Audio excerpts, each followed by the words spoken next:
As people are finishing getting their food and speaking to one another, I just want to thank all of our co-sponsors for this event. I am Elisa von Joeden-Forgey. I'm the director of the Master of Arts in Holocaust and Genocide Studies program.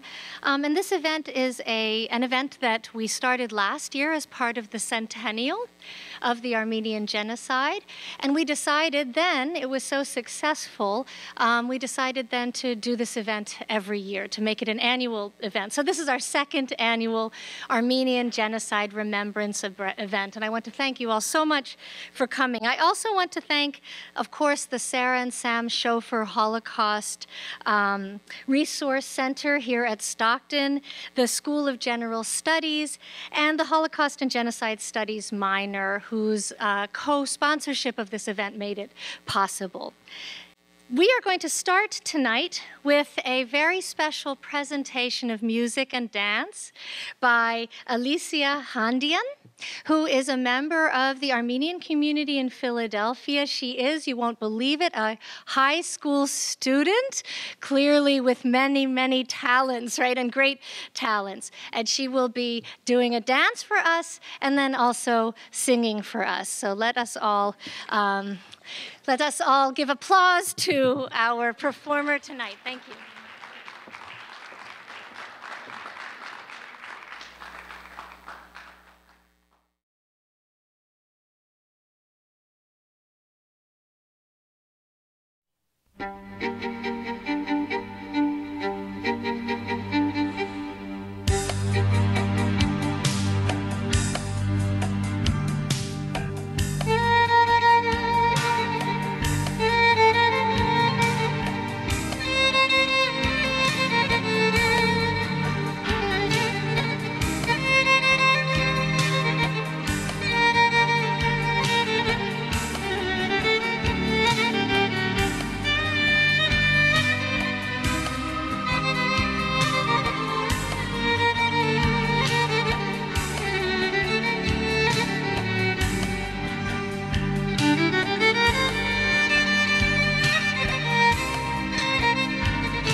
This is going to be a little more upbeat.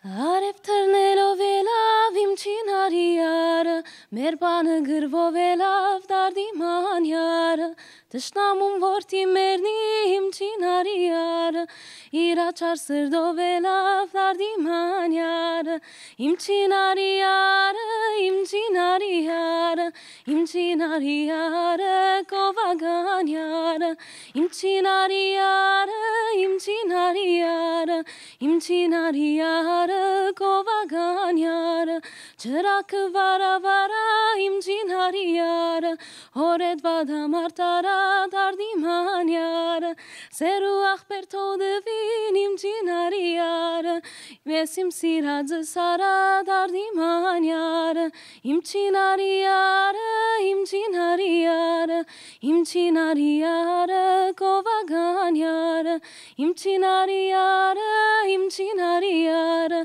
իմ չինարիարը, կովագանյարը.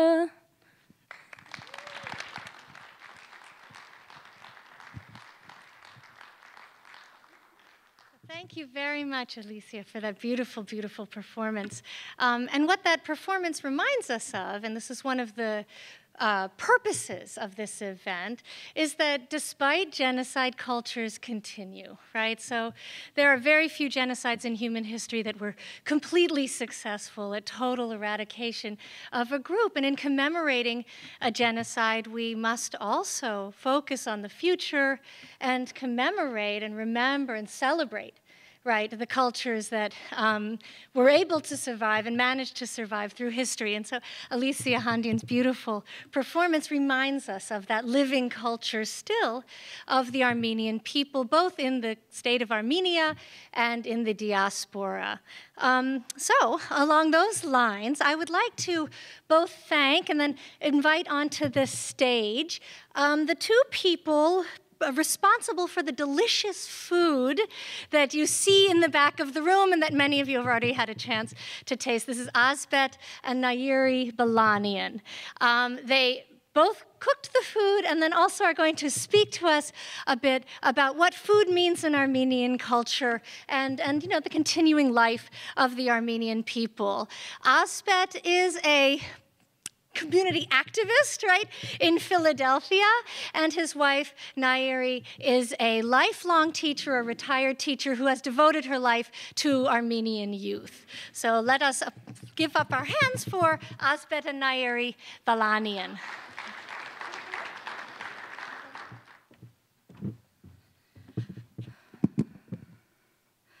Parirgun, good evening.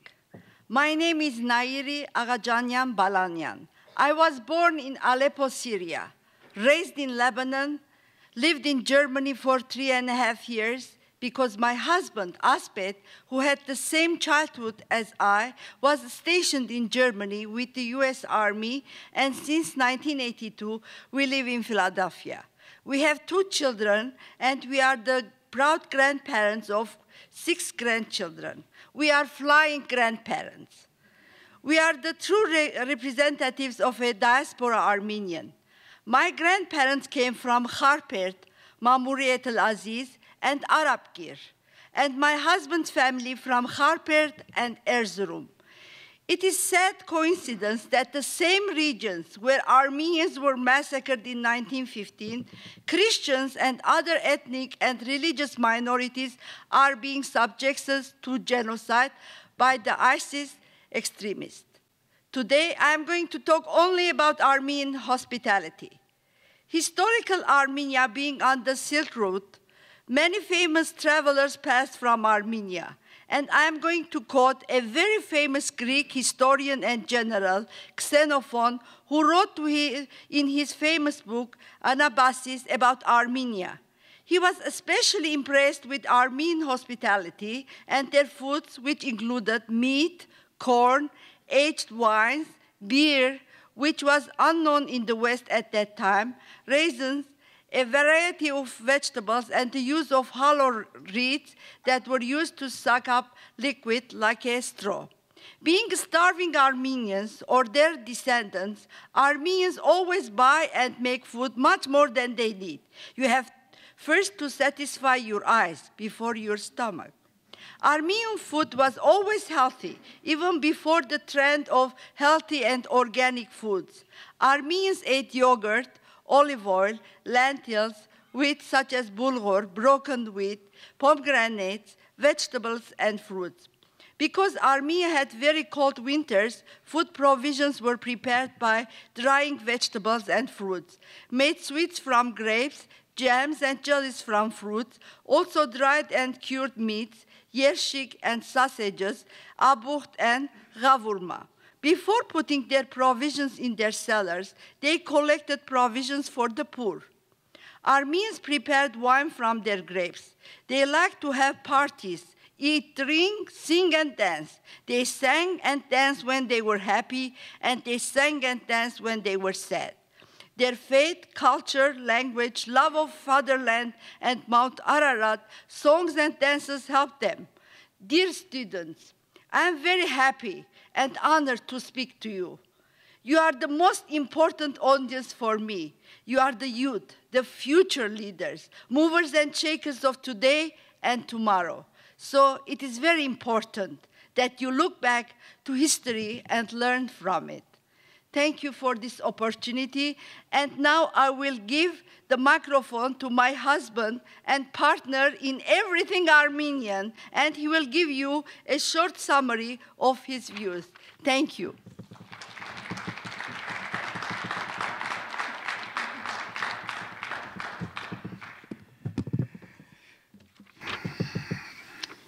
First, I would like to thank Stockton University and Dr.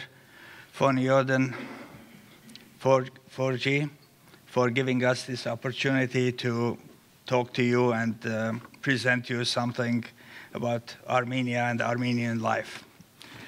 Since childhood, we have learned Armenian history and geography and read many books and articles about Armenia.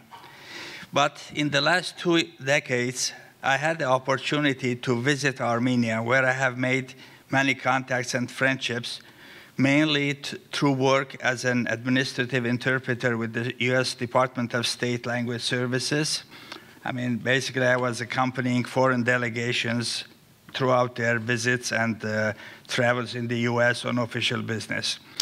Also, our joint connections were multiplied due to my wife's attending several educational seminars and symposiums in Armenia in the last 10 years.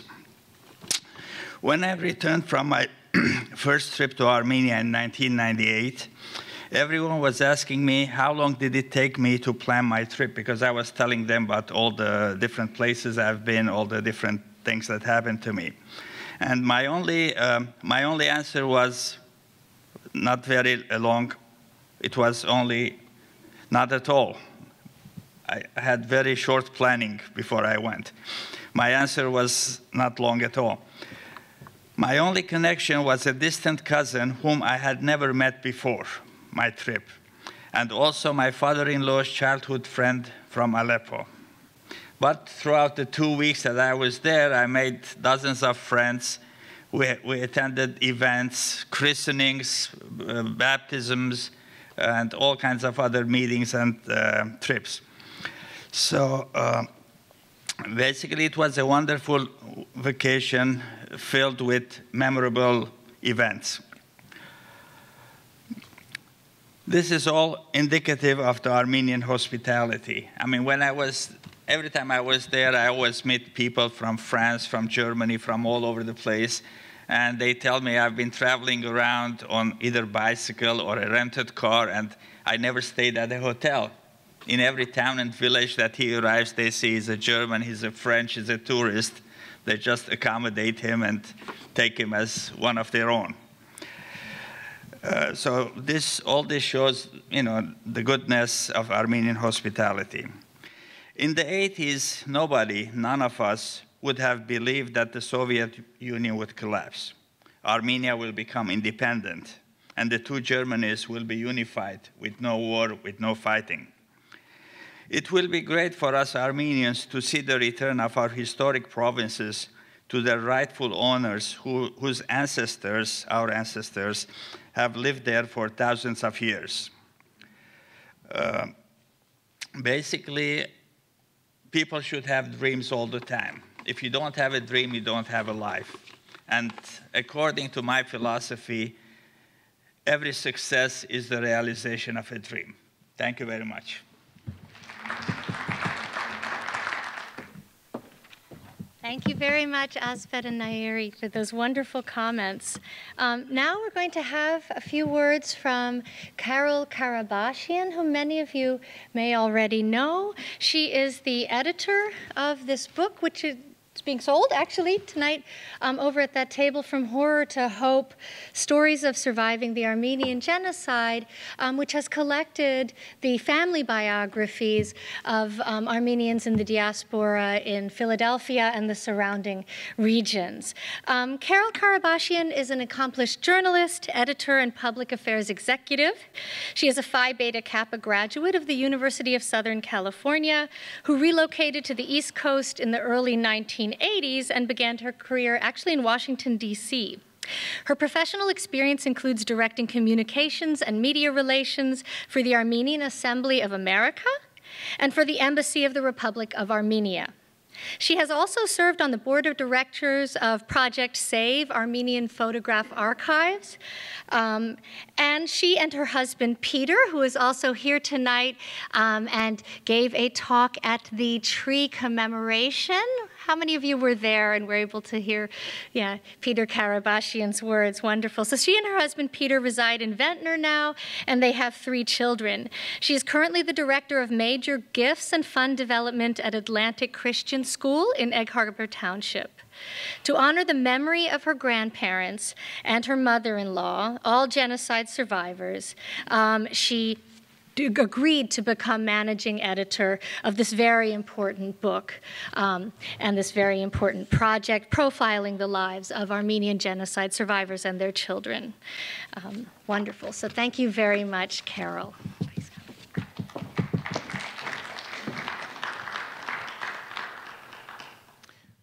I am an Armenian. I am a Christian.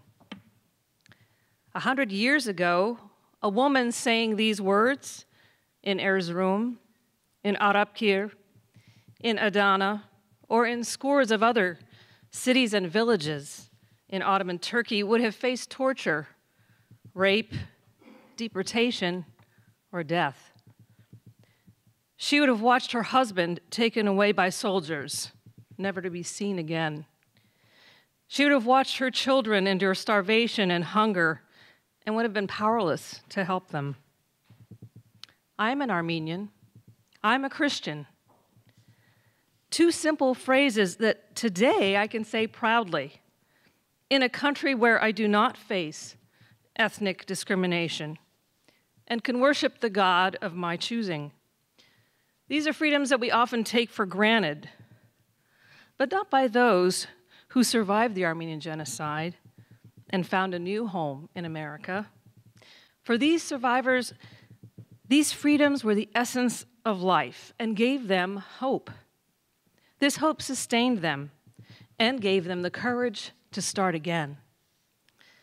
Last summer, I had the privilege of working on the book that Elisa referred to. It's a compilation of over 60 stories of Armenian genocide survivors who came to the greater Philadelphia area and began their lives anew. These survivors were eyewitnesses to one of the most horrific chapters in the 3,000-year-old history of the Armenian people. I'm grateful for their stories. Without them, there would be little to remember. And it's through the eyes of these survivors that we can best understand the tragedy and their unique perspective.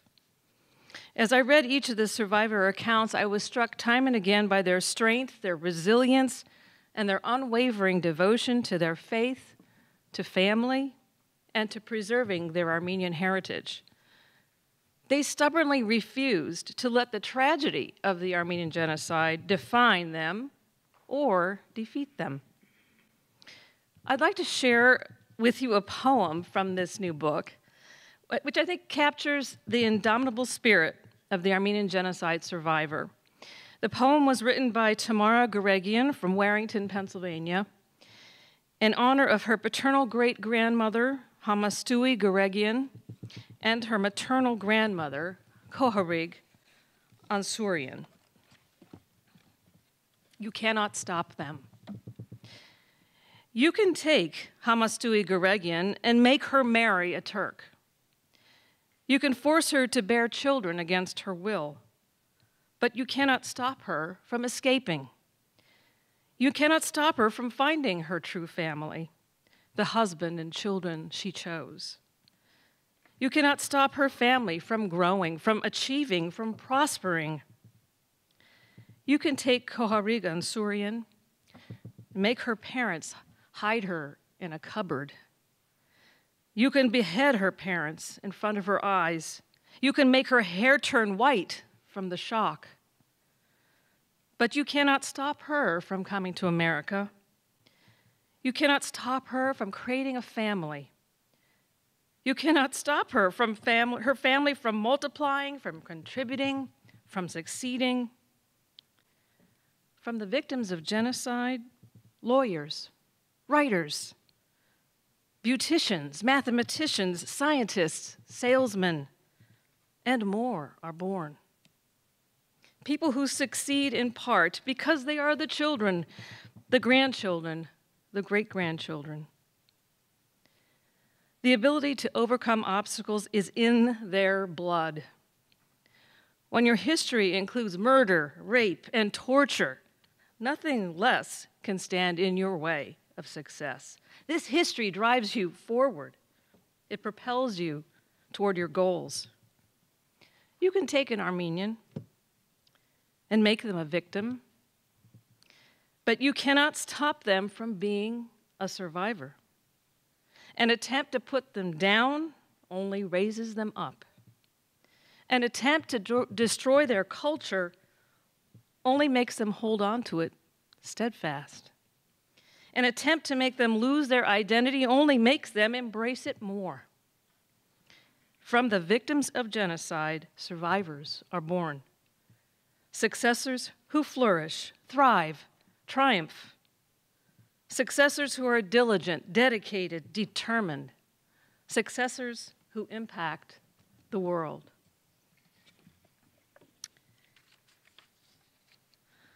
I'd like to thank Elisa Forgey, the Master of Arts in Holocaust and Genocide Studies program, and Stockton University for sponsoring today's program and for your commitment to make this an annual event. I'd also like to recognize two individuals who are here tonight with whom I worked collaboratively on this book. Meredith, where did you go? Meredith Hanmarian and Suzanne Shrenian. Today, as we remember and honor the victims and survivors of the Armenian Genocide, let us also recommit ourselves to ensuring that the voices and lessons of the past will inspire us to move forward as agents of change, to reject and defeat current and future acts of genocide wherever and whenever they may occur. Thank you.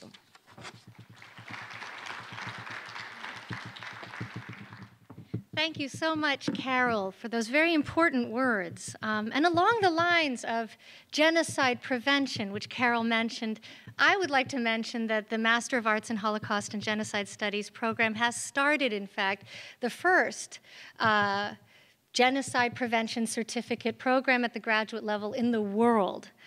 And we aim this program to train government officials, military officers, people in the NGO sector, people in the business sector, journalists, etc., to recognize the early warnings of genocide and to work in the long term against genocide. This is illustrated so well by the Armenian Genocide in many ways. And some of these, I'm sure, our keynote speaker tonight, Dr. Henry Thierault, will talk about.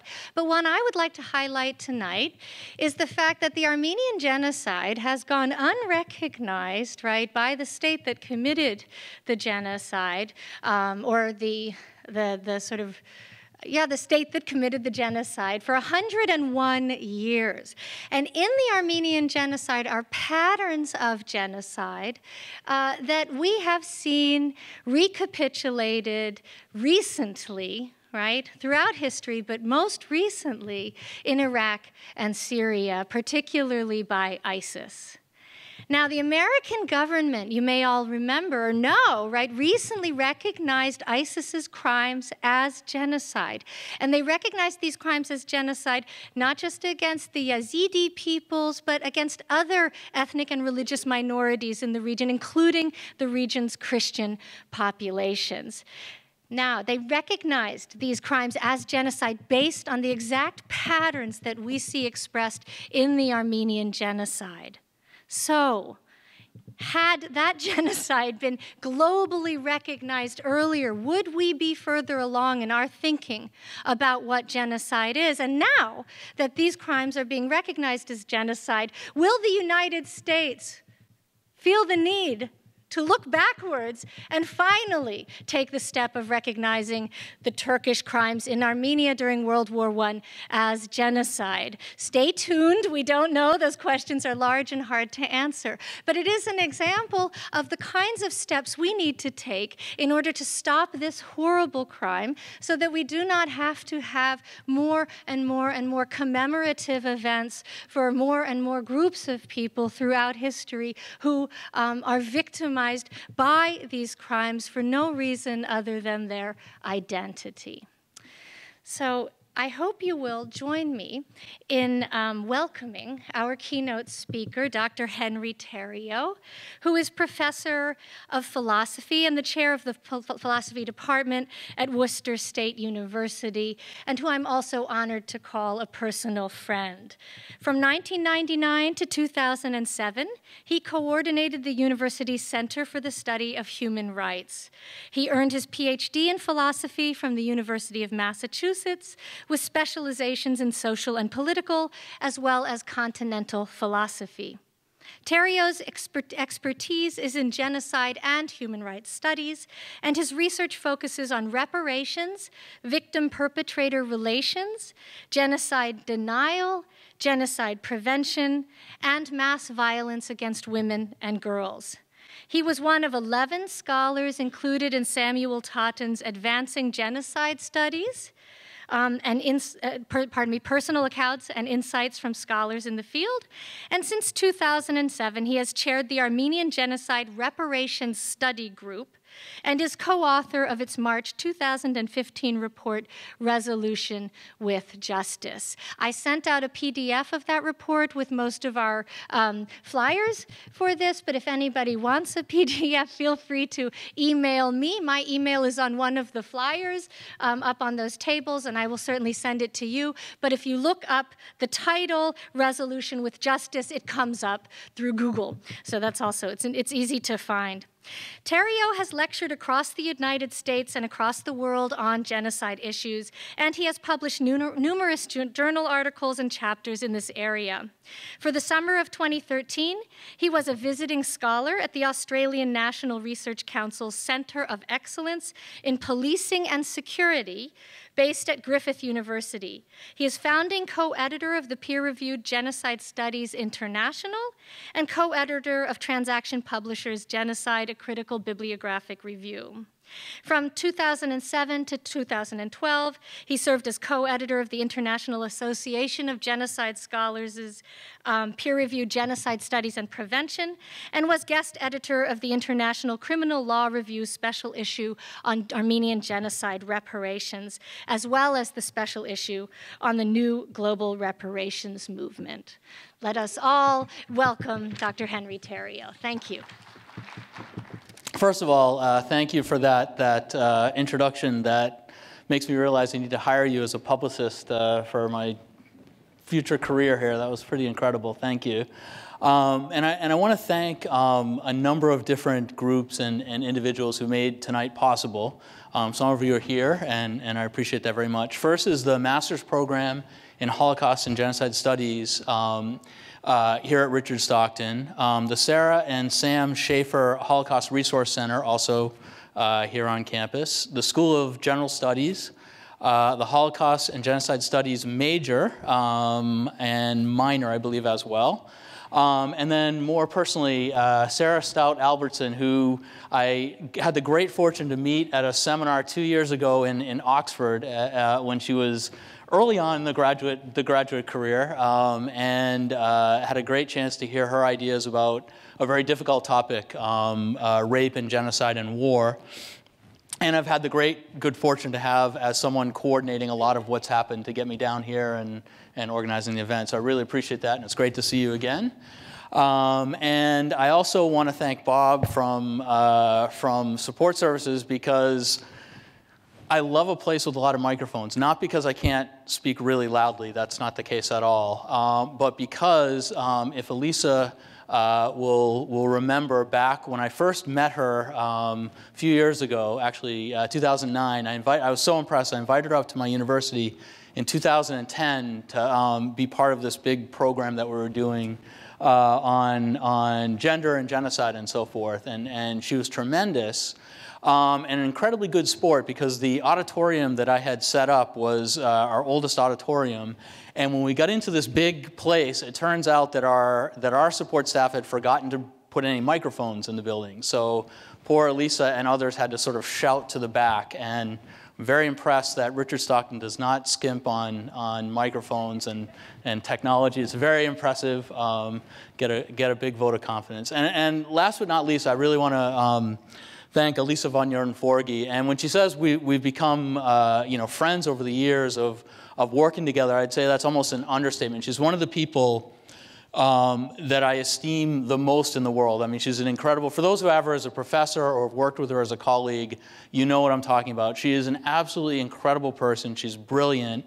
I first met her at an International Association of Genocide Scholars conference in 2009 in Washington, D.C. And at the same time that I was going to be on a panel with her and didn't know who she was coming out of grad school and so forth. But at the same time, I was like, oh, I'm going to be on this panel with this person. One of the people that at that time I co-edited a journal, Genocide Studies and Prevention with, was raving about this new article that was coming out in our next issue by this brilliant young scholar who had just completely come up with these new ideas that were so important and were going to change how people were thinking about gender and genocide and so forth. And it turns out when I got to my panel, it was the same person. And the article was incredible as billed. She was incredible on the panel. And ever since then, I just consider her one of the most important sort of, I'll say, scholar activists in genocide studies. And for those who work with her here, you are so fortunate. You will not find somebody like this really anywhere else. And for those, I mean, from a student perspective, there's nothing more important than a professor of not just this kind of intellectual caliber, but this personal commitment to the issues, to students, to people in the field, and so forth. So I really thank her for bringing me down and for all the influence that she's had on my own career. I really do appreciate it. I also wanted to say I'm going to talk primarily about Armenian issues, but I don't want anyone to be misled into thinking that's the only sort of set of people who was affected by what happened in the Ottoman Empire and in the Turkish Republic in the 1914 to 1924 range. We shouldn't forget that alongside Armenians, the smaller but very much similarly targeted Assyrian community, which today is also experiencing targeting in Syria and Iraq, was similarly victim of genocide. And the large Greek community, also in various parts of Turkey, was also victimized in different ways through genocide as part of one overarching program of genocide that was really intended to homogenize Turkey, to make it, sort of the prototypical 20th century super nation, ultra nation of just Turkish people. Anybody who is Muslim or refugee or something from other places was believed to be assimilable to Turkish identity. Anybody who was sort of outside that, Christian, there was a very small Jewish community that was also excluded, and so forth, was believed not to be Turkifiable, or at least in general not Turkifiable, and they had to go. In some cases, people were expelled. Greeks at least had a homeland, so some Greeks were expelled, but also many were killed, and Armenians and Syrians had essentially no place to go and were targeted for extermination. And I'm assuming most of you have some idea of the background of the Armenian Genocide, so I won't sort of go into details about that. My own concern is really about what happens after genocide. And I was so happy to hear Carole talk about prevention and sort of learning the lessons from the past and thinking about how we need to commit ourselves now to not allowing things that happened 100 years ago or 70 years ago or 20 years ago in the case of Rwanda and Yugoslavia and so forth to happen again. And unfortunately, how we're seeing in places like Iraq and Syria, but also in Sudan, not just in Darfur, which is its own genocide, but in the Nuba Mountains and Blue Nile region, and in many other places, unfortunately, in the world, we see genocide as a continuing sort of problem, a deep problem, and I'm going to get to why I think that's important in a moment. I had hope. I'm actually a philosopher by training, and I would love it if genocide studies were only in the field of history going forward. Unfortunately, that's not the case. Genocides happen now, and the way our sort of global political structures and attitudes and so forth are shaping up for the 21st century, coupled with things like a new area people like Alex Alvarez and Herb Hirsch are talking about, is when, as the environmental damage that we've been doing is sort of starting to have huge effects, that scarcity of resources is driving new human rights abuses and genocide and so forth. The 21st century looks to be every bit as brutal a century as the 20th and the 19th and going back for quite some time, unfortunately. But I would like to focus, and I hope that prevention activities, the program here, and other work that people are doing over the next decade or few decades will really transform the world in certain ways. But that said, that for me is only half of the problem. And a number of years ago, I got very interested in what happens after a genocide stops, quote unquote stops, after the action of a genocide stops. And what I noticed was among human rights activists, political leaders, and so forth, when a genocide is happening, there's a lot of attention. With the Armenian case, there was a tremendous amount of attention internationally on what was happening to Armenians, even going back to the 1890s and that first wave of massacres.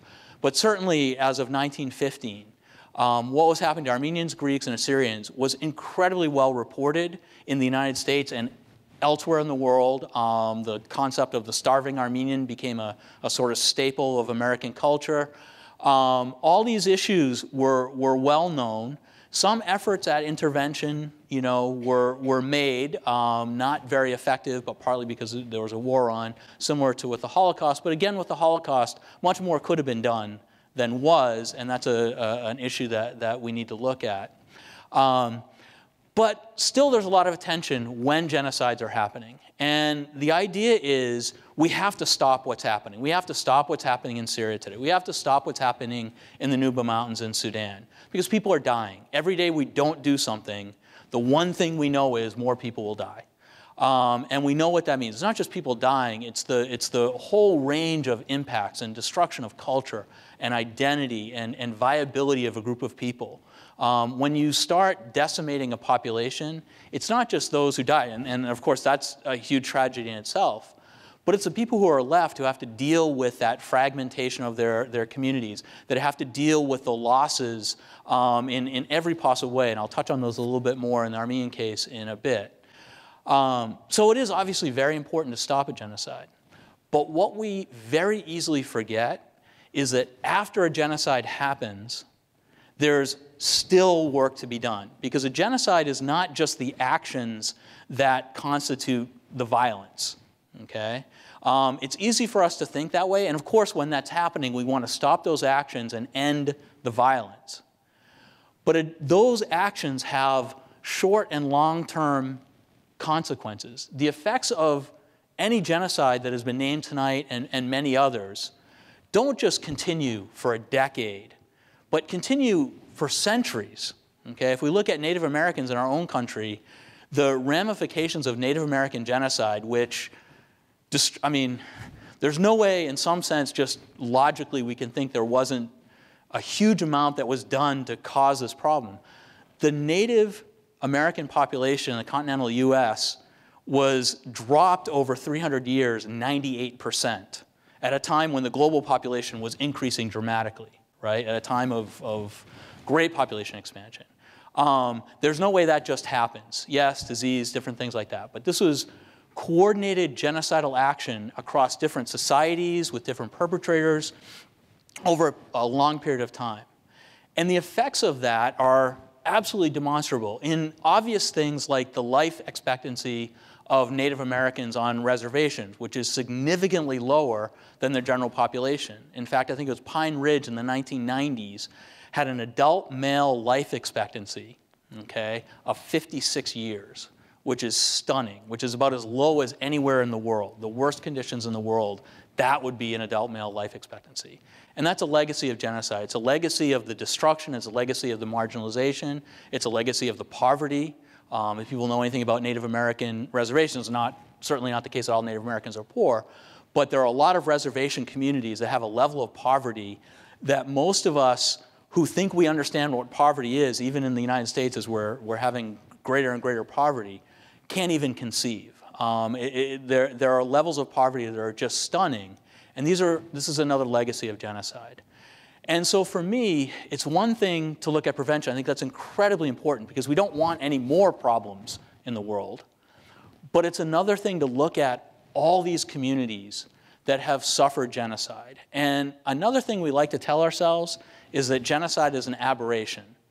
And I think that's actually not true. My mother's an artist, and I grew up hearing my whole life about how you can tell all of human history through art history. If you just look at the different art of different periods and the different, all the new ideas and the great things that were happening in society. It wasn't until I was an adult that I realized you can also tell a lot of human history through mass violence and oppression.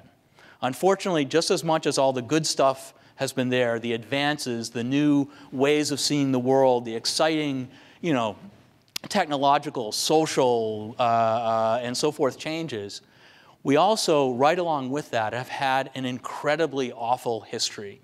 And if you start studying, and I know Elisa, but also her students, unfortunately, the more you study this stuff, the more you realize, for instance, there was no first genocide of the 20th century because genocides were already happening in the 19th century and they carried over into the 20th century. That genocide is something that is always going on. And I had this little bit of hope maybe about 10 years ago, or a little bit before that, before Sudan became, Darfur became the first big genocide of the 21st century. And particularly in 1999, when the East Timor genocide, I don't know if anybody is familiar with this, but in the 1970s and really through, especially into the 1990s, Indonesia, which in a very complicated way had occupied this independent half of an island within all the sort of Indonesian territory, called East Timor that was, had wanted to be independent on its own and actually had been a Portuguese colony and had been committing a long-term genocide where they killed somewhere around 250, 300,000 out of maybe 750,000 people. This process was going on, and there was a whole bunch of sort of efforts at UN intervention eventually in the 1990s, and a kind of peace process that allowed for a referendum by people in East Timor to decide, did they want to be part of Indonesia, which is what the Indonesian Genocidal Acts was trying to get them to do, or do they want to be independent? And when it became clear that they were going to vote, the population was clearly going to vote for independence, the Indonesian government and its proxy sort of paramilitary forces, which will sound very familiar for those who have been talking about ISIS and so forth, suddenly started killing people again in the late 1990s, 98 and so forth. And there was a moment where it looked like this whole process of genocide would just heat up again because nothing had really been done about it. And for a time that I was very proud, not only of the US government, but also of my particular congressman in Worcester in Massachusetts, our government actually withdrew its support from the Indonesian government, and particularly its military support, because Indonesia had been committing genocide with British, US, and Australian guns and UN support and all sorts of other things. And had such a big effect and started pushing against the genocide so much that they actually stopped the genocide from happening, and the referendum took place, and East Timor became an independent country. And I was hopeful, 1999, this is great, we're seeing a new age where intervention, and especially the kind of intervention where we didn't send troops somewhere, we just took away the guns, right? I mean, what a great model of genocide prevention, where you just don't let the people who want to commit a genocide have the tools to do it, and you stop a genocide. And then you have a democratic process where a country becomes free and can start to deal with its own sort of situation. And I was really hopeful, wow, this is a great sign. Darfur hadn't happened yet. And I was thinking for a few years, wow, this is great. I can go back to studying Hegel, which was something I used to like to do before I got sucked into dealing with genocide deniers and so forth. And maybe things are really changing. Maybe the 21st century will be different. It turns out that hasn't been the case. And one of the things I've learned from that, as I've looked at the fact that genocide has continued unabated in the 21st century, and also as I started to look more carefully at the effects of genocide, and especially looking at the Armenian case, but learning a lot more about the effects of the Holocaust, for instance. We have this sort of myth that the Holocaust has been addressed through reparations and so forth. And while a lot has been done to deal with the Holocaust, a lot also hasn't been done to deal with the Holocaust. And there are a lot of outstanding issues that continue to impact victims of the Holocaust and those communities over generations. And other groups, as I mentioned, Native Americans, have started looking at even things that weren't necessarily genocide only, the transatlantic slave trade, thinking about the implications of how that still impacts the United States today. And thinking about that, I started to realize that genocide was a lot more fundamental to the way that we live as human beings, to our political arrangements and so forth. That it's not when states fail, rogue states or failed states or so forth, that genocide happens. It's not that when things break down that there's genocide. It's not when some crackpot leader takes over some country and everybody knows that that person's crazy that you have a genocide. Genocide happens as a normal part of politics, of economics, and so forth. And it's really deeply embedded in the way that our world is. And I started to realize it also has shaped our world. And I want to say, I shouldn't say just genocide. Let me expand that a little bit. Because I think genocide is one of a set of things that have been happening really historically for a long time, but especially over the last 500 years in a very sustained way. And I'm talking about, in addition to genocide, slavery, apartheid, mass rape, colonialism, aggressive war, economic exploitation, and related things. And if you look at the world we have today, demographically, politically, what countries exist, where their borders are, what identity groups are strong, which aren't, which don't exist anymore, and so forth. These forces have really shaped the world that we live in today. It's a very dark, I guess, realization, or a very unfortunate thing to have to confront. And I think as a human race, we're very good at not seeing this fully. And I don't mean to be, we're talking about genocide, so I guess it's okay to be a little bit harsh and depressing, but I don't mean to overstate this. But the world that we are forced into, and especially the world that students here tonight and so forth have to deal with, is a world that we can't just start fresh with. It would be great if we could erase all this past stuff and start with the kinds of values that, for instance, Carole mentioned in terms of, freedom of speech and religion and things like that. And we could all agree, you know what, we've really screwed up the world for hundreds of years. Let's figure out how to do it right and start it. The problem is this legacy of hundreds and hundreds of years of all these forces have given us a world that we have to fix. And that's where the issue of reparations really has come from me. I don't want to say, I can get into some details about that, but I'll give you an example, and there's a lot of ways that we can talk about the Armenian case in relation to other cases. I mentioned, of course, you can't really talk about Armenians without talking about Assyrians and Greeks, and that's because it's really part of the same genocidal process.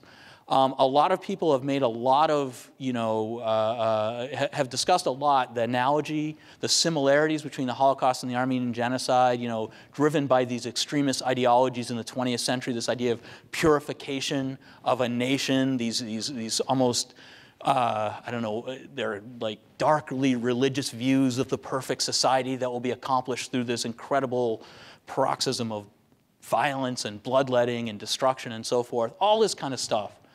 But even there are historical links, right?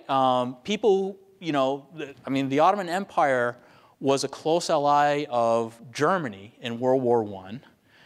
Junior German military officers served and in some cases participated, in some cases resisted the Armenian Genocide.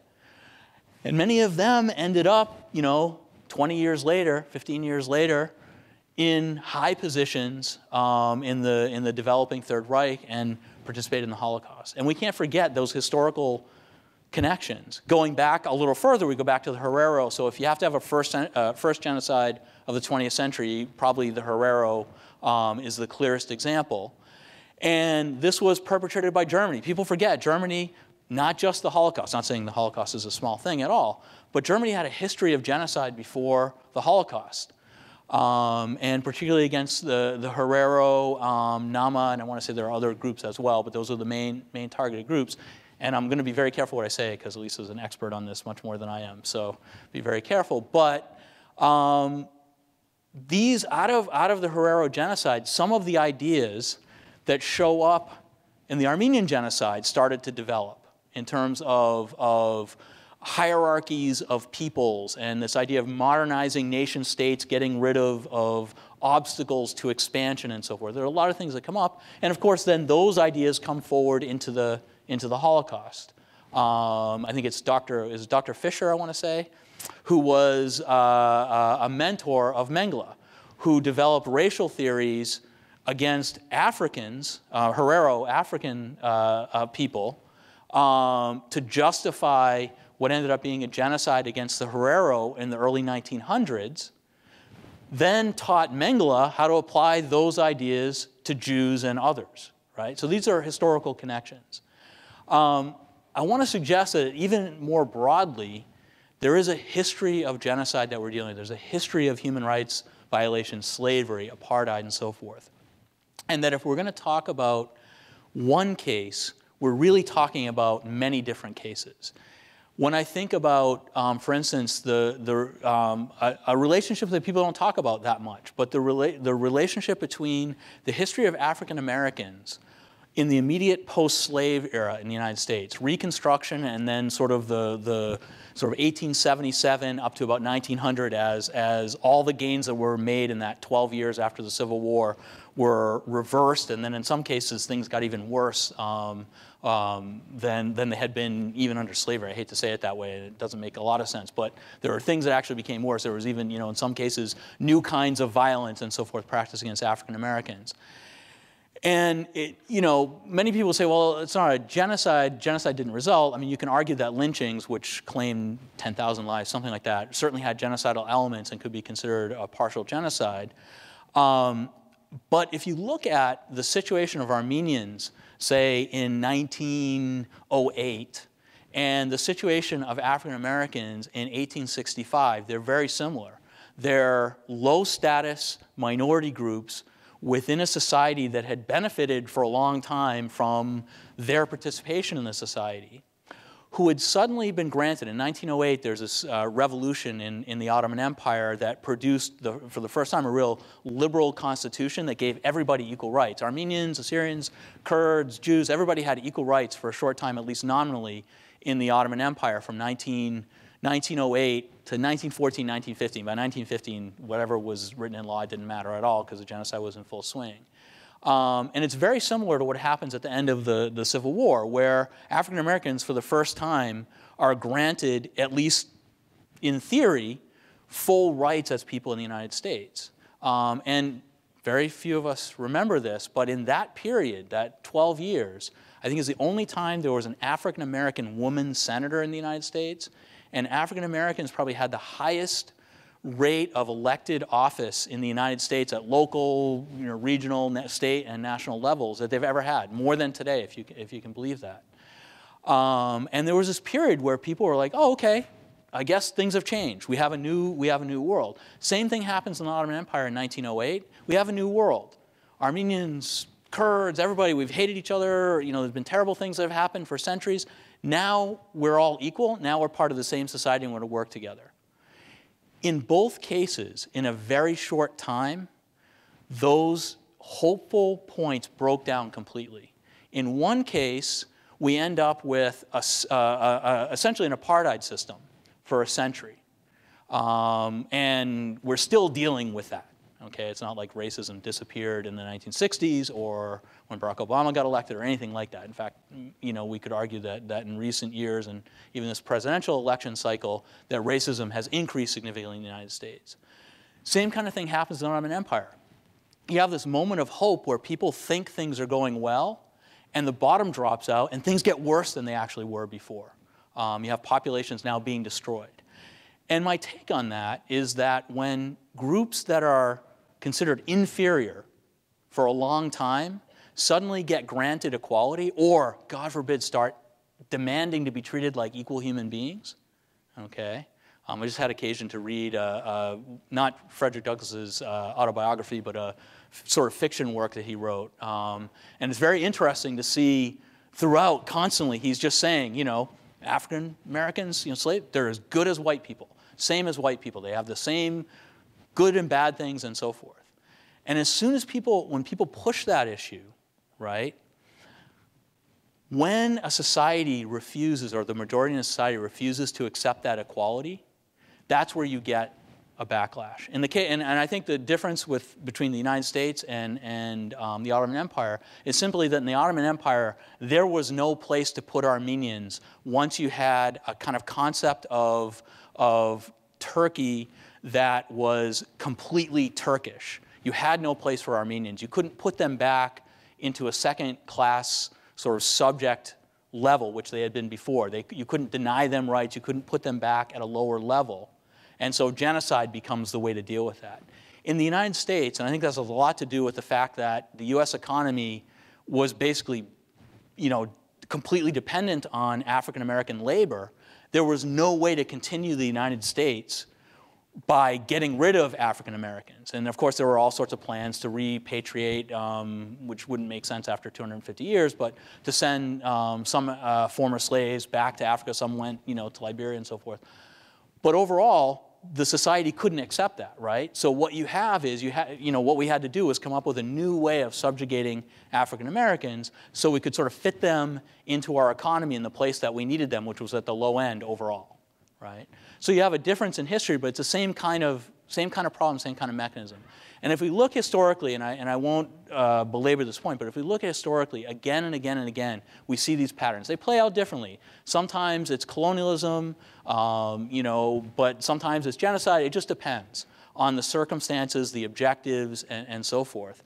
But overall, we have this pattern of destruction and subjugation. And quite often they're intertwined, right? So for the transatlantic slave trade, out of maybe 12 million people who were trafficked from Africa, 2 million were killed in the Middle Passage. And for the most part, they were calculatingly killed. And what does that mean? That means that people who were running the slave trade knew that X number of people would die if they transported the slaves because of the conditions they were transporting them under. Disease, starvation, whatever else would happen. They knew a certain percentage would die.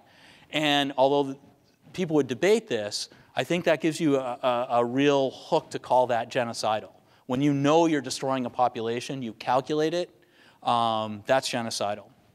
And so slavery had a genocidal component. And of course we know the Holocaust, the Armenian Genocide, and other cases of genocide had significant slavery components as well, right? Forced labor was a central part of the Holocaust concentration camp system, for instance. In fact, there are many companies you might see logos of in the United States that benefited from the Holocaust tremendously and have never paid any reparations for that. And so as we start to look at this sort of intertwining violence, we have to start to try to figure out what to do. And I want to say a couple more things. How am I doing for time? Because as you know, I go 3 hours without a breath, and nobody wants that, so we'll make sure that doesn't happen. Okay, good. So this brings me to the issue of reparations. How do we deal with things? Once we recognize that stopping a genocide when it's happening is really important, but after it's done, we also have to do something, right? And the reason we have to do something is history books are devoid of all sorts of groups that have been erased from history. we don't know how, we have, you have to really start digging, and I'm not an expert on this, but you start reading histories of the early Americas, for instance, Spanish conquest and so forth, and you'll come across a lot of groups that no longer exist, or that exist in very, very small, marginalized populations. The Taino of Hispaniola, for instance, where you will meet, there are Taino today who are discriminated against in Puerto Rico, but you won't meet many. There were 2 million of them when Columbus came, right? So history is filled with groups that have faded out post-genocide. And here's the big problem. When a genocide, the actual direct violence of a genocide stops, the effects of a genocide continue to play out, right? Destroying a community demographically, culturally, attacking their identity, undermining their sort of economic viability and so forth, not only has immediate impacts, but has impacts over decades and generations and centuries, as we've talked about a little bit.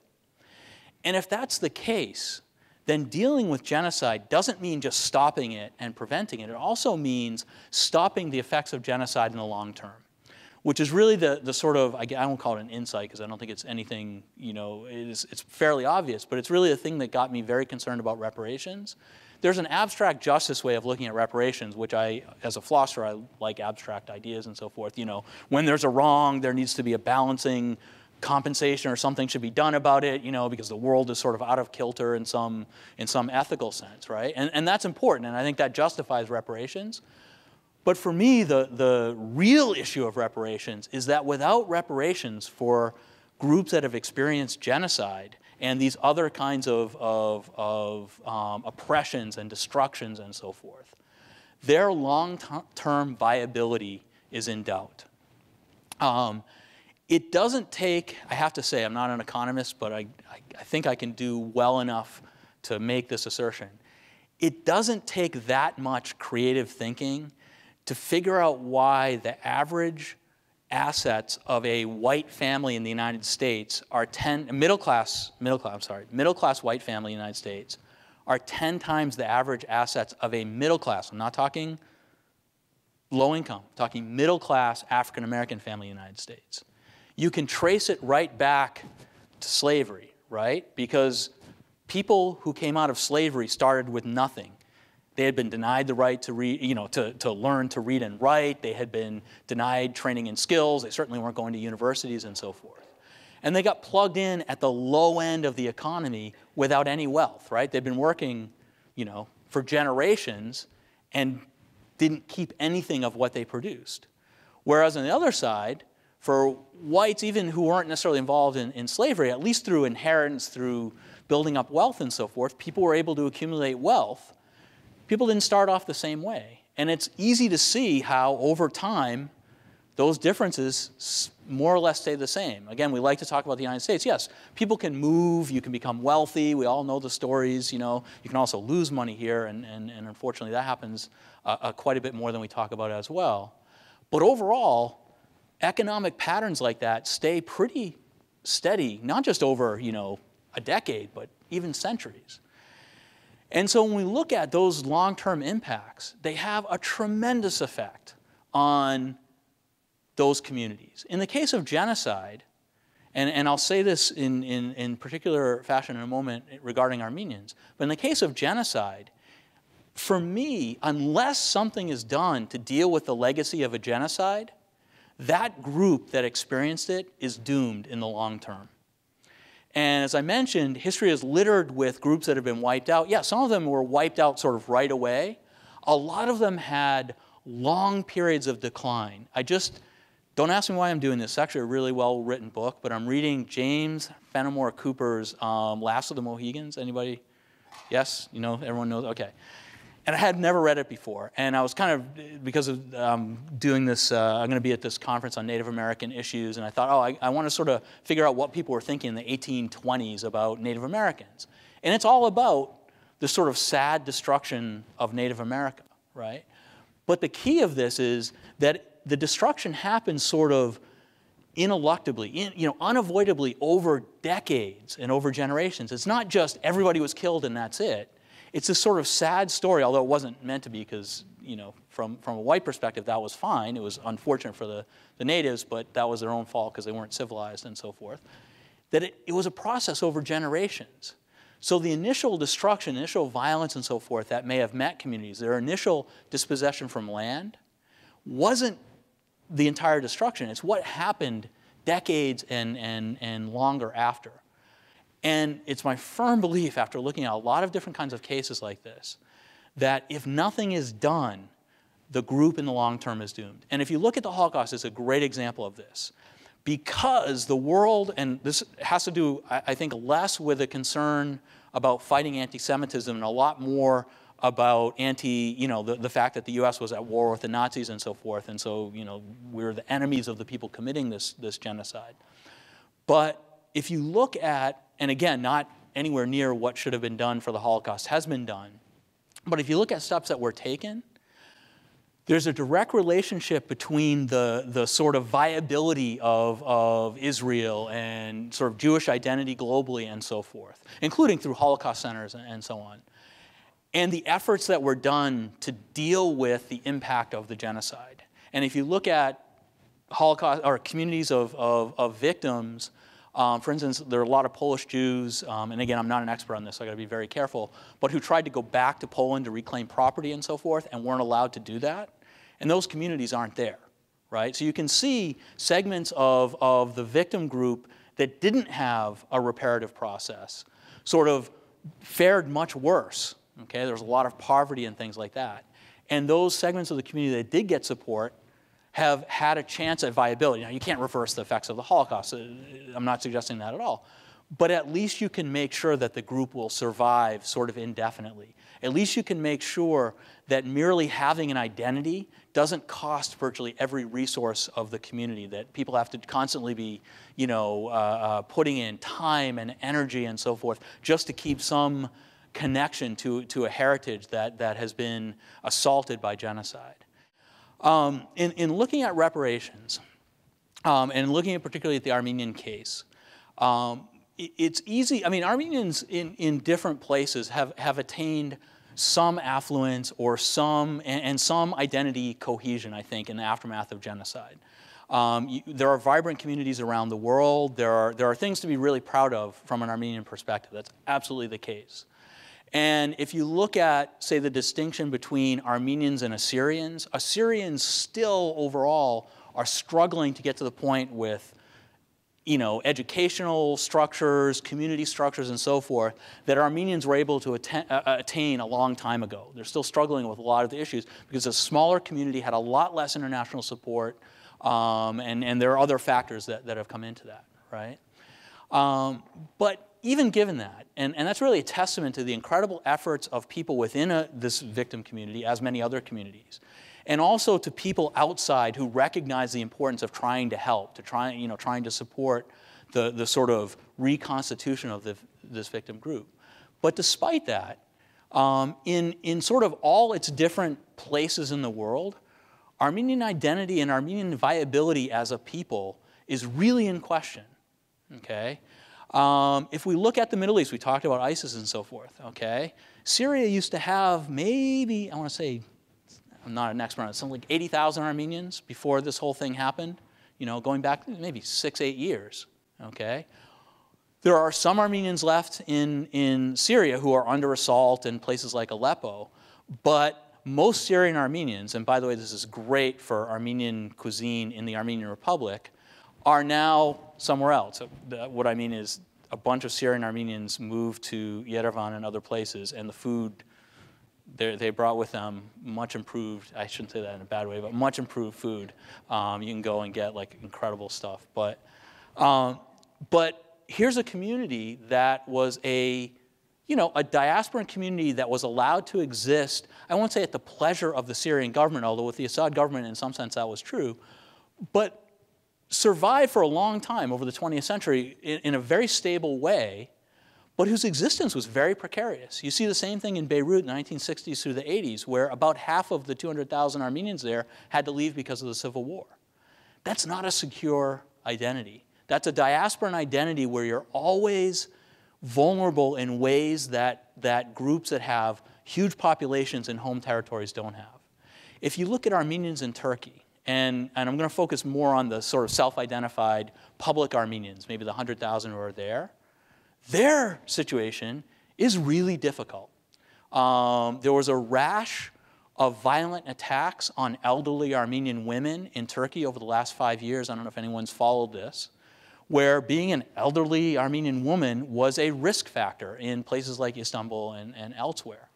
Armenians are targeted. There's, of course, the famous case of Hrant Dink, the Armenian Turkish journalist who was assassinated for talking about the genocide and certain other things. Life is precarious. There was just, and I have to find out more details, but it looks like the Turkish government just seized Armenian church property after 5 years of telling Armenians and the world, well, we're going to try to give some of this back to you and all this kind of stuff. Turns out they're doing the opposite, right? So sort of the cultural and spiritual life of Armenians existed in a very fragile way in Turkey because they were differentially taxed. There were things where if you had an Armenian school or church, you couldn't get permits to do maintenance and so forth, upkeep and things like that. So all these ways in which things were really difficult. But that existence is very precarious, okay? We can look at diaspora and identity, where if you look at the number of Armenian young people who speak Armenian, who have a sort of primary connection to an Armenian organization or a group of Armenians, is very small compared to what it was, say, 50 years ago even, and certainly compared to 100 years ago, minuscule.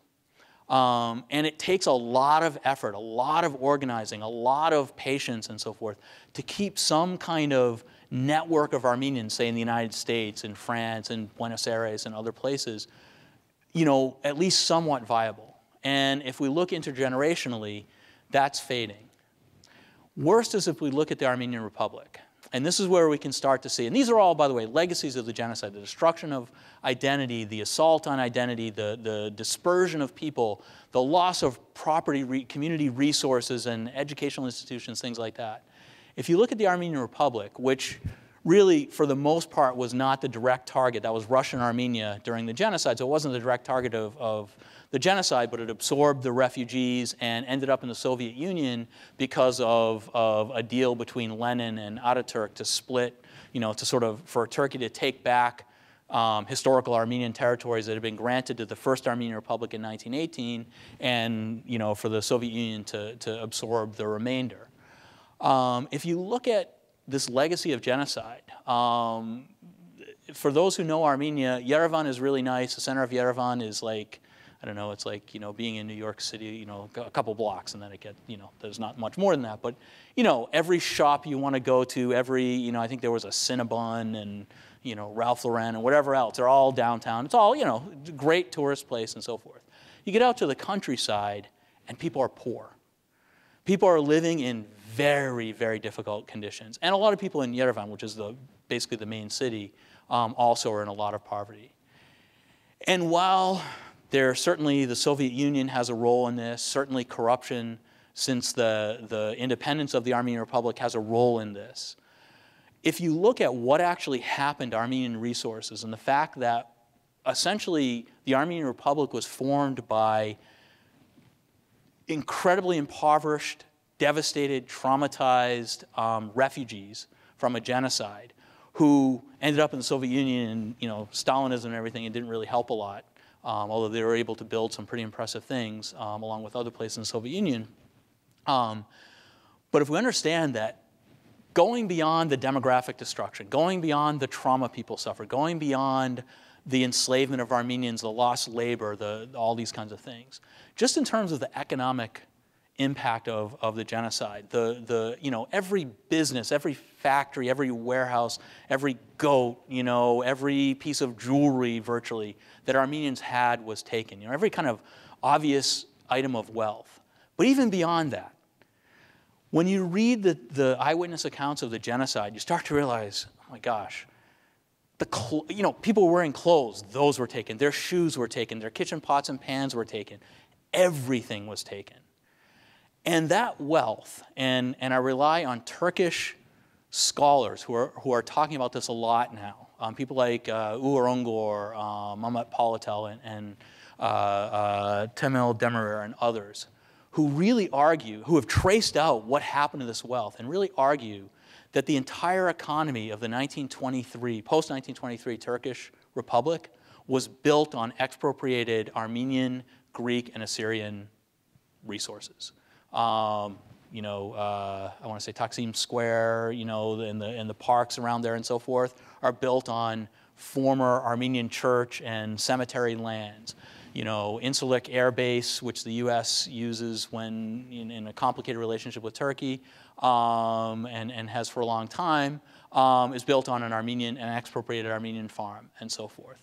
Presidential Palace was an Armenian building, and so on and so forth. I was in Ankara last year, and I happened to be going around with some very savvy and incredibly, amazing human rights activist Turkish people, and we went exploring Koch University. Koch is one of the great, super wealthy families, the Rockefellers of Turkey, and they had a branch campus in Ankara, and we went to visit it because they wanted to show me. We find this very interesting, and it turns out two of the main buildings. One of them was an Armenian home. It's not built particularly in Armenian style, and the other one is like this classic Armenian architectural, home. And they're both, we start talking to the guards and say, well, these are Turkish, whatever. We spent about an hour talking, or people who spoke Turkish, I don't speak Turkish, spent about an hour talking. And eventually the guards were there like, yeah, these were Armenian places that were taken during the genocide. So everywhere you go, there's this sort of loss that has been matched sort of on the Turkish side by gains.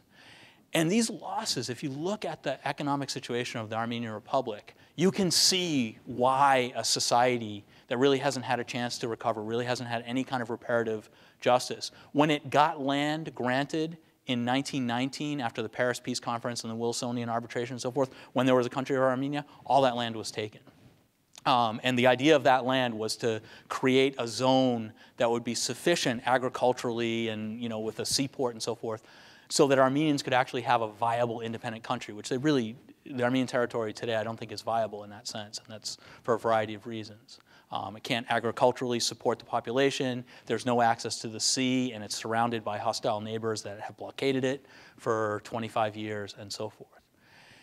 And so when we start to talk about reparations, we start to talk about economic and others as well, political and other kinds of support, security support.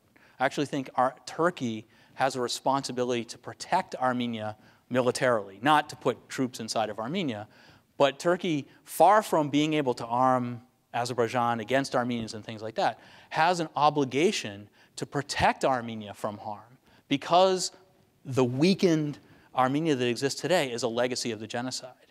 And just to get a little sense of that, if anyone knows, Richard Hovhannissian is a famous scholar of really modern Armenian history. He got pulled in, much as I did, because of denial into the genocide issue.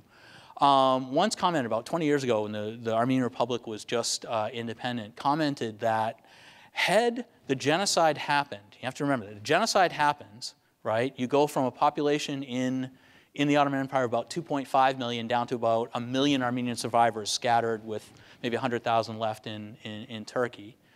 If that had happened, but the Armenian Republic of 1918 had been left alone by the Soviet Union, and Ataturk, that today, just looking at sort of normal demographic projections, Armenia would be a regional power of about 20 million people.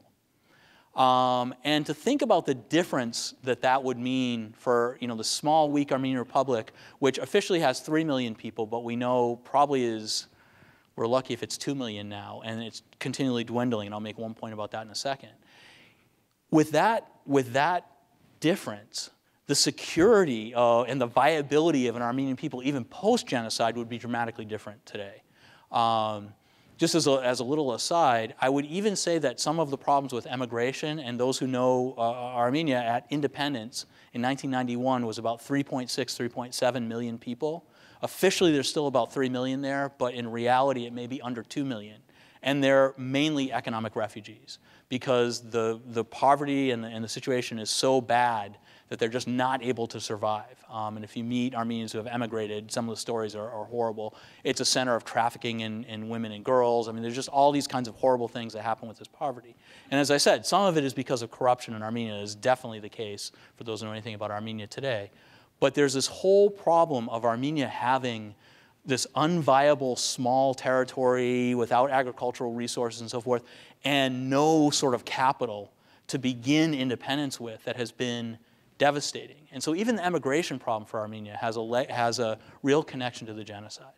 So I won't get into the details of if you're having trouble sleeping, you can read the whole reparations report. Actually, you can read the beginning part of that. But there is an executive summary that's a lot shorter, and I recommend that for anyone who doesn't want to get really into the details of why reparations should happen and what a concrete reparations package would look like. But what I do want to suggest is that there are a lot of different things that can be done today to address the Armenian situation that can have a dramatic impact on the future viability of Armenians as a people. And I do worry that even within 50 years, there may not be a genuine Armenian state left because of the immigration problem, because of the impoverishment, and because of the geopolitical problems that surround it. The bad relationship with Russia, which is a sort of post-colonial relationship where Russia more or less owns a lot of Armenia, owns the telecommunications and so forth, and Armenia is very dependent on Russia, and maybe, you know, it's nice that Russia helps out in some ways, but also they have their own interest in this, and it's harmful to Armenia in the long run. And so that there are ways that without these kinds of processes, I really fear that in the long term, Armenians as a people, as a cohesive people, and Armenia as a political state or a place that the identity of Armenian, people can be seated, may fade out like many other cases. And I want to say, and I think this is the case for a lot of other groups that have very tenuous existences in the world. Even I mentioned East Timorese before, and they face a lot of difficulties post-genocide. They had 25 years of genocide, essentially, and really some things have been done, but not a lot. If you look at Bangladesh still dealing with the incredible effects of genocide that are so complicated because people who participate in the genocide sometimes get into power in the government, and it's this whole sort of mess that's happened over decades there. And case after case after case, even the Herero, the Tasmanians from the 19th century off the coast of Australia, Aboriginal Australians, Native Canadians. I mean, you go around and you look at different groups that are struggling to survive, and for me, reparations are absolutely necessary if all these victims of genocide and other kinds of mass violence have a chance in the 21st century. Let me stop there and grant you that mercy, and if there's time, I'm happy to do questions or comments or disagreements or whatever. So thank you for your attention. Thank you very much. First of all, thank you very much for a very informative and detailed presentation. It's much appreciated. There are a lot of dynamics to what you speak about. I believe it was in early 1990s, two gentlemen tried to initiate a deal where part of Turkish land, a narrow sliver of land, would provide Armenia access to the sea. One was an Armenian gentleman, another one was a Jewish gentleman forming a partnership, a business partnership to develop a seaport. That fell through, but that was an interesting concept for reparations. I think normally when you think about reparations is, I'm going back to Arapgir, Turkey, the origin of my family, and reclaim the house. No way. No, that's not in my lexicon of thought. But the concept of economic reparations is an interesting one, considering what's going on in Armenia today. The blockade by countries preventing them from getting their full economic resources to work. The development of Russia taking over businesses, the French buying water in water rights in, I believe, in Gyumri. The cognac factory being sold to foreign investors. And every bit of the economic fabric of the country is being sold to sustain the country.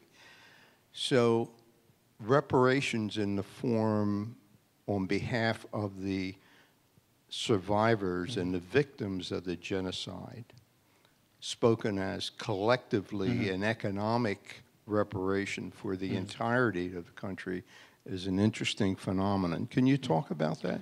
No, thank you. You actually provide some very interesting points, and it is important, this idea of economic independence, maybe as a sort of post-genocide society, may be the most central. If you look at U.S. history and go back to the Black nationalist movement, Malcolm X and so forth, that was one of the key platforms. Was if you could have economic independence, then you could sort of enforce your rights as equal participants. And you're exactly right. Without that, Armenia cannot sort of protect itself internationally from maybe predatory forces of globalization. Unfortunate small countries, suffer under globalization in a lot of cases. I would completely agree with your point, and I've written quite a bit about this, that there's an important distinction between individual and group reparations. I'm only concerned about group reparations, and I support reparations for other groups as well, and in that form.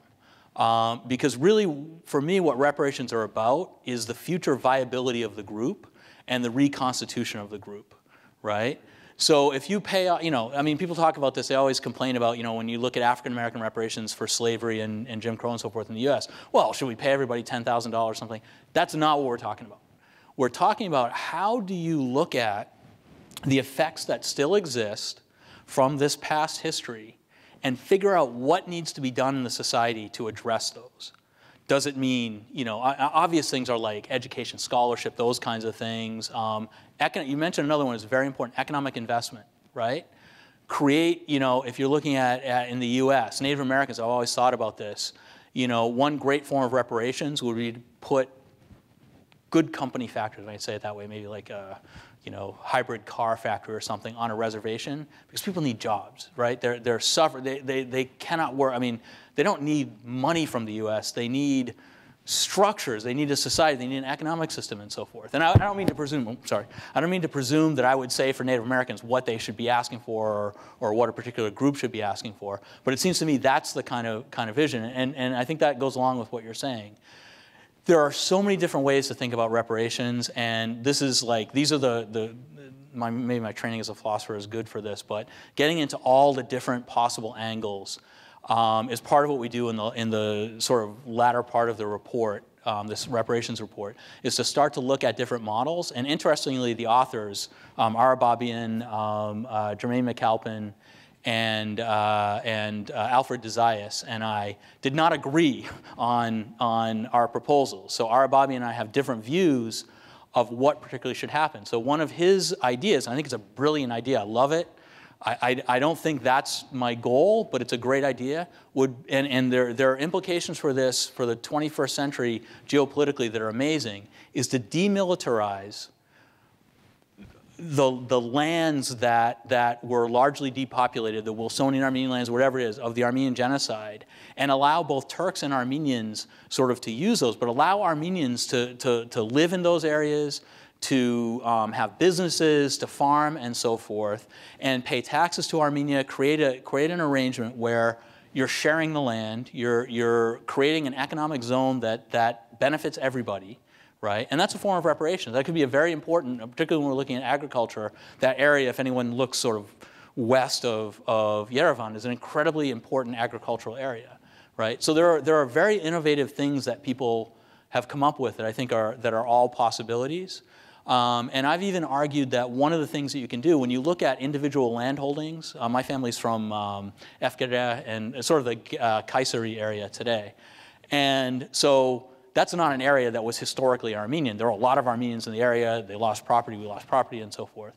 But you wouldn't necessarily create Armenian zones in those areas, but recognizing, okay, all this land was taken, all these resources were taken, so let's sort of balance it somewhat with land somewhere else that could be useful to a modern Armenia, if that makes sense, or a contemporary Armenia. So that's another way of looking at things. But you raised great. I really appreciate your points. They're very important.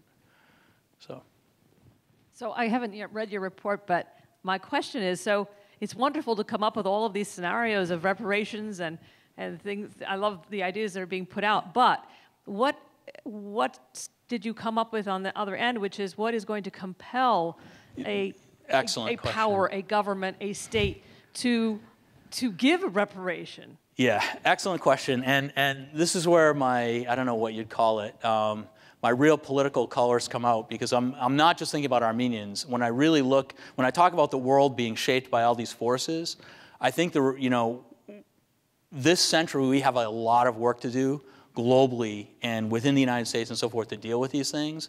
And so we're talking about a real dramatic political transformation, maybe of that we haven't seen before. And maybe that's very pie in the sky, sort of pipe dream, not going to happen. It's complicated, though. I just am finishing an article on sort of a critique of real political thinking, that is the sort of realist thinking against reparations that people like to bring out, and it's very legitimate, right? Well, yeah, reparations in an abstract sense may be just, but no government has ever given up anything voluntarily, right? I mean, Germany didn't provide reparations to Jews because it felt bad. It provided them because it had a huge public relations problem in the early 1950s, and it figured out a way to solve it. And if you look at particular companies, German companies, that have never paid reparations for slave labor in the Holocaust, they're ones that could get away with it, right? And so when people can get away with stuff, I think that's exactly right. I would say three things to that. And I can't do justice. This is a debate. We should write a book back and forth or something, because this is a huge debate to have. But there are three things I would say. One is, I think it was Asbet earlier, said no one could have imagined that there would be an independent, even in 1989, I certainly couldn't have imagined there would be an independent Armenia in 1991, right? No, I mean, people were, for decades had been struggling, we need a free Armenia, and then suddenly it just happened. Happened overnight, no one was predicting it. Maybe people inside the Soviet Union were predicting it. Geopolitical situations change dramatically in all sorts of ways. What we're seeing in the Middle East right now could completely reshape. One of the problems we all know with the Middle East, Iraq and Syria and so forth, is there are countries with artificial borders that were drawn by colonial powers to mix up populations, so there was ethnic tension among populations, right? And what we may be seeing is, we're seeing sort of a legacy of that, and what we may be seeing is, a very painful process by which people are going to rethink how the Middle East is structured to try to deal with some of this legacy of colonialism. So we don't know what will happen. We don't know that Turkey will exist in 5 years. I mean, if truth be told, if you talk to people in Turkey, their ideas of what Turkey is and how stable it is, I mean, and I'm talking about Turkish people, things are very up for grabs right now. Certainly talking about Kurds and so forth, things could change dramatically. And so we don't know what could happen, and that's why it's very important to press sort of ethical issues so that if things do change, you're presenting the case for what needs to be part of that change. So I'd say that's the first thing. Second thing is going back to this sort of realpolitik versus ethics stuff, and I'm a really bad philosopher, and what I mean by that is most people in the field of philosophy don't think I do philosophy anymore because I got so involved in sort of interdisciplinary things, which we're always told academically is a good thing, but nobody really supports it, if you know what I mean, yeah?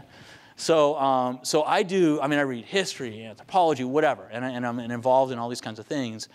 And when philosophers who are really, because our field has become so marginal because of bad management, because people have forgotten why it's a very useful field, look at things I do, they're like, that's not philosophy, and they're not interested in it. There are very few philosophers who talk about genocide at all. They talk about a lot of stuff that nobody cares about. They don't talk about stuff that matters in a lot of cases. So I'm very bad in the field of philosophy. But I am very practical, and I'm not at all a sort of abstract, and if anybody knows Kant, something like that. I mean, I like Kant as an ethicist, but he's this sort of completely abstract, logic-based ethics that doesn't take account of any of the lived reality that people have to deal with when they're making ethical decisions, right? So, I'm not like that at all. But I do think ethics is really, really, really crucial in political discussions, in social discussions, cultural discussions. And in fact, I think we have been scammed in a massive way for 200 years. At the point where human rights started to matter, at least in Europe, at least for Europeans, I should say, and people started to talk about democracy and participation and protection, security of life and liberty and things like that. We started to have this gap between rhetoric and reality where people said, oh yeah, those things are great, but when push comes to shove, if anybody watches The Walking Dead, that's the world we're really in, right? It's, you gotta kill whoever you gotta kill to survive. You can't, that's the way the world really works, right? Realpolitik. But what we forget, and this goes back to Plato, good philosopher, and Thrasymachus, ever read The Republic, the first book of the Republic? Thrasymachus, the guy who said justice is the interest of the stronger, might makes right, and Socrates has to fight against this. What's really important about what Plato does in that dialogue is he makes the idea of realpolitik just another ethical viewpoint, not something that's automatically superior. And if you talk to a lot of diplomats, you talk to a lot of people who do sort of political negotiation, lawyers, whatever, a lot of times they'll just say, well, there's ethics and then there's reality. That's not the case. That reality is just another ethical viewpoint. And it's one that we choose to accept and one that we can choose not to accept. And in fact, we have seen historically places where that happened. I don't credit Great Britain with freeing India per se, but what Gandhi recognized in the 1920s, 30s, and 40s was that there was a critical mass of people in Britain who cared enough about ethics that when they saw unarmed Indian people being attacked by their troops and their forces and so forth, that they wouldn't accept it, right? That there was an ethical moment that went completely against the power. Great Britain could have controlled India militarily, politically, by police and so forth, but they made, at least some people in the society put pressure on their government not to do that, if that makes sense. And so it does happen that people change. And I don't want to overstate, I mean, there are other reasons for that as well, and certainly people in India were the ones that made this happen. But if you look at a lot of cases of human rights transformation, I think this does happen, where there can be ethical choices that change the calculus and that overcome the sort of realpolitik. And maybe I'm being overly optimistic, and I'm generally very cynical because I just see the world through genocide and it's horrible. But I'm hoping in the 21st century some of this will come through. Maybe the U.S. presidential election will be an indicator of which direction we're going. I'm not sure, but it's a great question. I mean, it's deeply profound. I mean, very important. Come on, somebody's got to disagree and tell me I'm probably not going to disagree so much as to suggest that what you're talking about is on the one hand sort of comparable to what takes place in Germany in the 1950s in the wake of the Holocaust. That it's not just an ethical decision. It is, as you mentioned, it's a realpolitik decision. Germany needed acceptance into the broader community, was looking at other things that were facing its diplomatic relationships, and therefore this was a price that had to be paid. And government decided to sort of drag the country along in this direction toward unpopular reparations. Right? And wouldn't this be possible in the case of something like Turkey that's looking for to build itself into a real regional power broker and acceptance into the European Union or maybe some sort of special status, and that this is one of the prices that would have to essentially be paid? That is, that in negotiations, it's not just about the ethical questions, it's also about this is what has to be given to get that.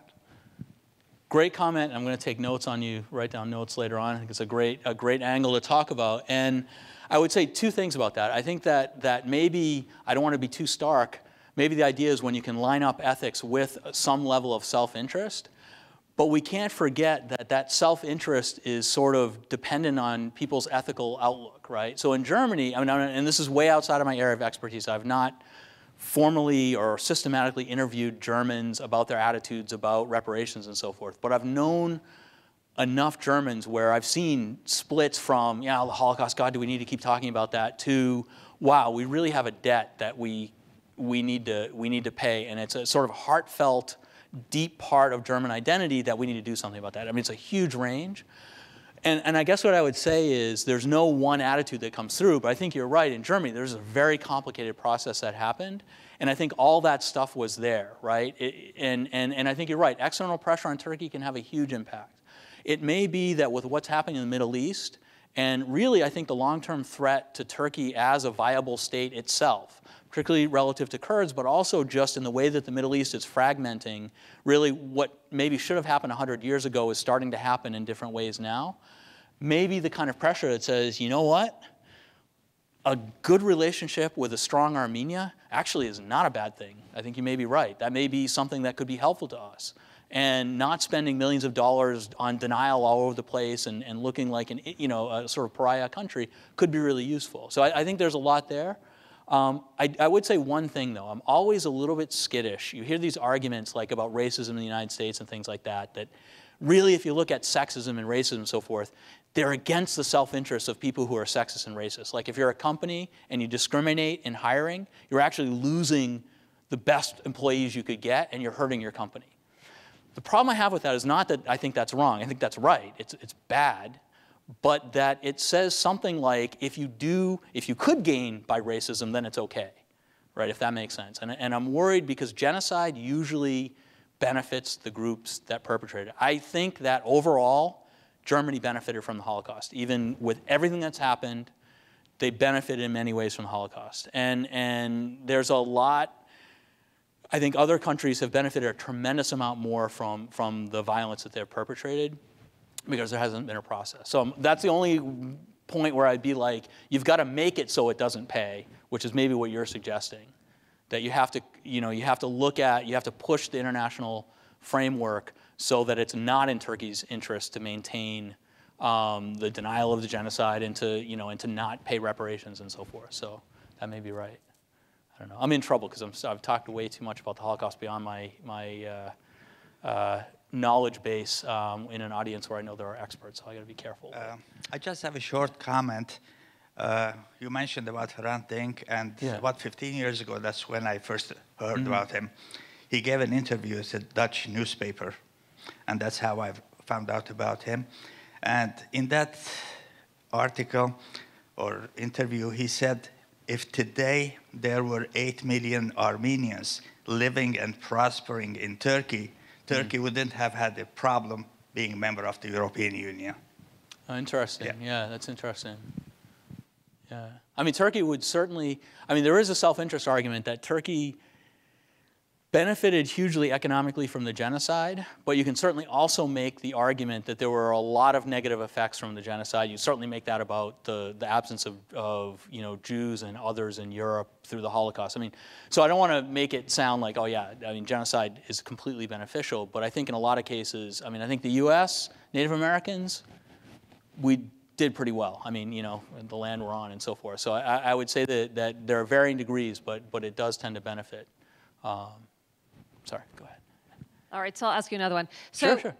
The Republic of Armenia today and its government, I'm sure, is aware of some of this discussion of reparations. What, if anything, do they think of these ideas? It's hard to say, except what I will say is this. Going back about 5 years, the only time I was ever invited into Armenia to talk about reparations was at events that had nothing to do with the government. And I remember one time there was an event that was happening, like a day after I had been invited to speak about reparations with one of my co-authors, Jermaine McAlpin, and we spoke, and we were not invited to do this genocide conference. Now I and other people are getting invited to talk about this issue, and it's on the agenda. I think it wavers. In April of 2015, the Armenian government, sort of foreign ministry and others, were really, really tapped into the issue of reparations. The Armenian president was talking about, essentially erasing the effects of genocide. It was a sort of a euphemism translation for reparations, more or less. And this was a big thing. By July, the rhetoric had changed somewhat and softened a lot about reparations. And I don't know if you remember the opening of the IAGS conference in July. Hachig Dugakasian, if anybody knows him from Buenos Aires, is a really interesting Armenian scholar, asked a very pointed question about what it was Viken Sargsyan was giving a welcome to the conference and had talked about sort of how to deal with the Armenian genocide and the legacy of the genocide and so forth. And he asked him a very pointed question, and Sargsyan wouldn't answer it about reparations. He asked specifically, do you mean reparations? And he wouldn't answer it. So things go up and down. And I think in Armenia, the issue is much more public than it was. But I think in the government, there's a real game about how to use that issue for the benefit of other agendas, maybe. What impact is the exodus of the Syrian Armenians from Syria, who are now living, have repatriated to Yerevan and other communities in Armenia? They come with a different mindset. They come with money. They come with a business acumen. And they seem to be, from my personal experience, the ones who are entrepreneurs, but are not vested in the old Soviet system. You grease my hand, you get the permit, which is endemic to the existing, seems to be, to the existing government, not to the new generation. This is the remnants of the old Soviet Right. I system. mean, I think the real power still is real what power you're talking about. Yeah. is there quite a bit. Yeah. What impact are they having in kind of reforming the business community, which may work a little bit? It's going to create a new group of people who are not going to put up with the nonsense that goes on in the government. I'm going to do something I shouldn't do, which is to say I don't have anywhere near the expertise to answer that question. I think it's a great idea that I'm going to start looking into, because I think it's a really important idea, because I think one thing that's true of Syrian Armenians is that they had to deal in a climate that was difficult for a long period of time. And so they know how to make things happen sort of successfully in an imperfect climate. And I think one of the things that's happened, I have friends, from the U.S. who have gone to Armenia to try to do sort of business projects and so forth, and have had a lot of trouble because they're used to an atmosphere that's pretty conducive, rule of law, contracts get honored, things like that. You have recourse if something goes wrong, and they go into an environment in Armenia where it's a lot less secure in that way, and they're not nothing against them, but they're just not used to dealing with that, and so maybe that's a great thing. But I will take it as a compliment that it looked like I must have appeared to know something here, because now you're asking me even more complicated questions. So, yeah, no, that's a great comment. I think that may have a dramatic impact. I'm sorry. Yeah. Henry, I've been quite concerned about the failure of the Obama administration to recognize the Armenian genocide. And you could make an argument that the failure to recognize it enables Turkey to continue their denial, especially in light of the fact that in 2008, Obama ran on the platform that he was going to be the president to recognize the genocide. 8 years later, I think he's been to Turkey twice since. We've had the centennial last year. Nothing much has happened. And last week, we have an official recognition of another genocide by the American government, and still no recognition of the Armenian genocide. Does that, in some sense, trivialize what happened to the Armenians? I see a problem here. That's it's actually an interesting set of comments. The Obama administration is really complicated because foreign policy-wise, and I get in a lot of trouble when I say this, is not that different from the Bush administration, right? If you remember, Guantanamo prison was supposed to be closed in 2008. And now the president is saying, well, hopefully I'll be able to close it by the end of my term, 8 years later in 2016. So there are issues, human rights issues. Samantha Power, who some will know from A Problem from Hell, who was very much on board in recognizing the Armenian genocide as a scholar at Harvard and a journalist and so forth, now in the UN, not only, I know for a fact, won't really get involved with Armenian programs because she doesn't want to be put on the spot to have to talk about the Armenian genocide, but also has been really soft, I think, on different emerging cases, and has not. She's sort of done exactly what she complained in her book other people in previous governments in the U.S. were doing, which is not really dealing with genocide square on. So I think there's a problem. Obama has walked a really fine line because he is on record saying there was a genocide. He uses the Armenian term, for the great catastrophe to refer to it as a culturally, I mean, he hasn't been sort of outwardly denying, but he hasn't taken that full step to say, I'm going to commit to this position. And the difference is he's walked this line which hasn't committed U.S. foreign policy to any kind of changes relative to the issue and relative to Turkey. And I think that's the issue that maybe you're raising that's very important. Yeah. Yeah. Ethics versus the realpolitik, right? Yeah. What is ethically right and what reflects our interests, our right. interests. Yeah, and I think clearly he's trying to do both things at once, and it's not always pretty. I mean, he's done, I can't comment. I mean, he's done some things that are really progressive, and then some other things where he's gotten caught in this attempt to make everybody happy. And you're not going to make both the Turkish government and Armenians in the United States happy on this issue, in some sense. I mean, there's no way to do that. I liked the point you had raised about Germany, that sometimes you have to sort of push things and then change happens within the society. And I think with Turkey, there are a lot of Turkish people who are talking about reparations, who are talking about changing Turkish society. First, I mean, Ragib Zaraklu back in 2008 was talking, my jaw dropped when I was on a panel with him, and he started talking about reparations. Like, I'm not, I hadn't started really making this a big issue, and he's ahead of where a lot of Armenians were. And so I think in Turkey itself, there's a lot of changes happening, and maybe if there's push from outside, like the U.S. recognizes, like there's some pressure, sort of from other places. The EU has tried, but hasn't been super successful. That may actually change internal dynamics in Turkey. And I think maybe that's where you're going. I think that's right. That could have a big impact. Particularly because I think a lot of times if you talk to Turkish activists, they are afraid. They're exposed. When they talk about Kurdish issues, they talk about Armenian issues and other kinds of issues. They're legitimately afraid.